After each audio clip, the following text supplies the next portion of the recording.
Welcome back to the channel. This is a More Better Ascend coming at you with a super budget deck. This is a Boros Tokens deck. This deck is buildable on TCG Player for $14. You can see that there are only 5 rares, which I believe are all lands. Otherwise, you could build this with all basics and you would just have only commons and uncommons. So it would be probably valid for Pauper. And this deck is actually very good. I use it on Arena right now. I've been climbing the ladder with it. You can see the video that I posted the other day with this. I've been using it more so now in the new season, and I'm going to be posting another video of it with the couple little tweaks I've done, which you can see below, that I'll get into in a little bit. But I've been climbing the ladder. I've been getting into platinum very easily with this. Might not work when you get to the higher ranks, but it is a great deck to just burn through a bunch of wins really quickly. It's a fast deck. It's an overwhelming deck. And let's just get into it. So you're going to be building this deck. It's going to be a lot of creature token generators. So let's get into those first, since that's what the whole entire deck is built around. We're going to go with the Dragon Fodder. This is a 2-mana sorcery to create 2 1/1 red goblin creatures. And the same thing along with that is the Rowl's Reinforcements, which is create 2 1/1 blue and red elemental creature tokens. Now these are, I have 2 of this and 4 of this. This could be switched up in any way you want. They're literally the same exact card. They just produce different tokens, but they're exactly the same. So it's whichever way you want to organize it, you can do it that way. I have Resolute Reinforcements in here, which is a 1/1 creature with flash, which is nice to surprise opponents with blocks or whatever you want to do with it. But it enters the battlefield and then creates a 1/1 white soldier creature token. So that's another way to create 2 1/1s for 2 mana. Basically, all the tokens that are in this are going to be spells that however much mana you're spending is how many 1/1s you're creating, which is, you know, decent value. You can't really ask for much more than that. We have the Goblin Surprise. This is a 3 mana to create 2 1/1 red goblin creature tokens, but we're not really using it for that. I'll get back to that card later. We have Hop to It from Bloomborough. This is create 3 1/1 white rabbit creature tokens for 3 mana. And then we have Release the Dogs, which is create 4 1/1 white dog creature tokens for 4 mana. Our one-ofs are 2 creatures. I'll just go into them real quick before we talk about the other strategy. We have the Monastery Swiftspear. Everyone knows this card. It's a red-white deck, so you're going to put one of these in there just because all of these creature token generators are all sorceries or instants. So this is going to activate its prowess. It's just a nice one-of to have in, a nice a 1-mana creature to have in there. To throw out in the battlefield, get that initial attack in for 1 damage. Then you can play your Dragon Fodder on turn 2, and then you're going to get in for 2 damage. So it's a nice way, because all these creature tokens are going to have Summoning Sickness. The other one we have is the Seasoned Warren Guard from Bloomborough. This is a 1-mana 1/2, but instead of it having prowess, it just gets +2/+0 for just having a creature token under your control. So it just attacks in as a 3/2 and usually higher than that, and then that's what we're going to get into next. So this is a 1-mana creature that's going to be an absolute banger. So once we have all these creature tokens on the battlefield, it's like, how are we going to win with a bunch of 1/1s? That's not really a good strategy. Well, what we're going to do is we're going to pump these creature tokens. We're going to use, everyone knows this card, Imidane's Recruiter. There was a deck that was built around this, and War Leader's Call. That's another card you could put in here as a little, maybe an upgrade, but it is a little bit slower by having that out there, because you do have to spend 3 mana to get it out. But it is an option, but it's not a budget option because it is a little bit more of an expensive card. This is a 3-mana creature. That's a 2/2 that says when it enters the battlefield, creatures you control get +1/+0 and gain haste until end of turn. So all your tokens now are going to be 2/1s. And when you're flooding the board with tokens, you're basically doubling the damage of all your tokens that you have out in the battlefield. And then in a pinch, towards the end of the, late game, if you have one of these in your hand and you're still not winning the game, at that point, when you have 5 mana, you can play it for its sorcery side, which just creates 2/2 white knight creature tokens with vigilance, which is not the best value, but it is nice to have in your back pocket in case you need it.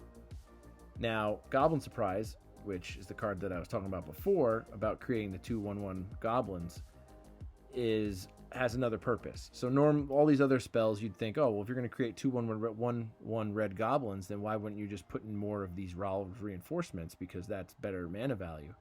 But the other side of this card says it says creatures you control get +2/+0 until end of turn.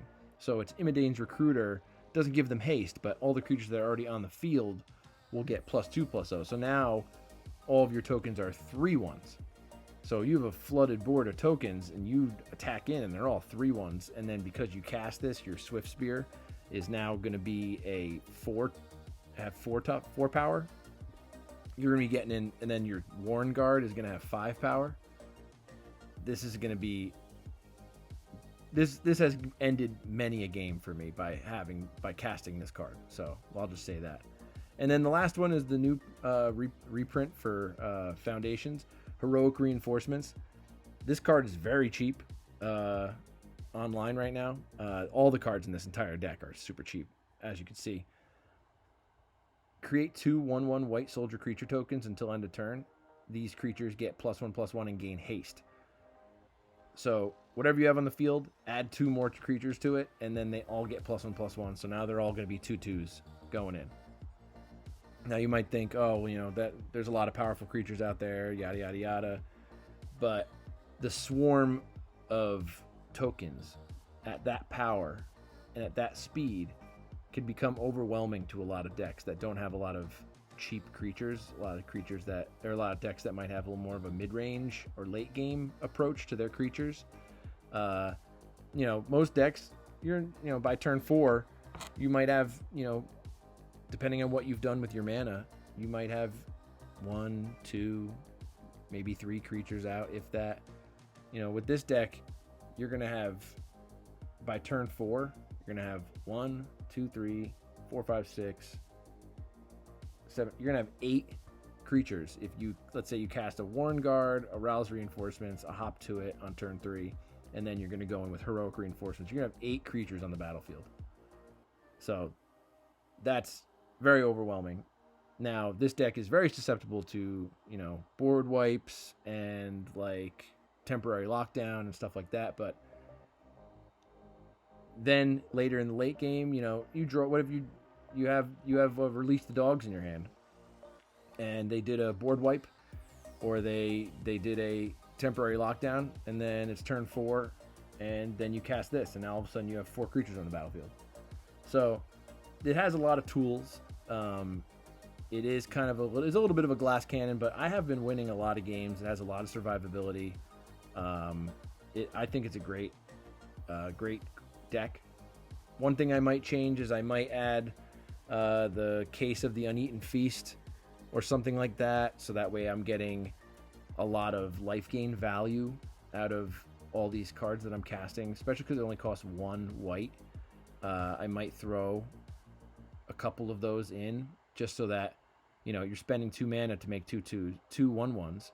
Now you're going to get 2 life on top of it, and now you're spending 3 mana to get 3 1/1s and 3 life.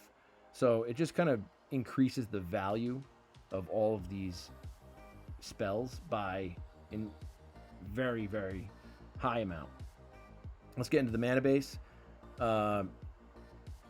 Plains and mountains, and then a couple duels. I have 4 pain lands, and then I threw in one of these just because I had one in Arena, and I threw it in there, and it actually came in handy because you only have to pay 3, and then all of a sudden you have a 2/2 out there, and whenever it attacks, you get to put a +1/+1 counter on a creature. So you could throw it on one of your one of your tokens and make it a 2/2, or you could throw it on this and make it a 3/3. So it is nice. There's only a 1 of in here. It's not a very expensive card. I think these are a little bit more expensive in terms of lands. I think they're, all these are like 10 cents, and then you got one of these are like $1 something. So if you wanted to just go straight, basics, you could to make this even cheaper. But I feel like $14 is already a pretty cheap deck. Let's go over here to the average mana cost, 2.44. A little bit more of red than white. That's why we have a couple more. We have like one more mountain than plains in here. I haven't really gotten into an instance where I got screwed with mana. This is the curve right here. Pretty big on the 2/3 area, as you can see.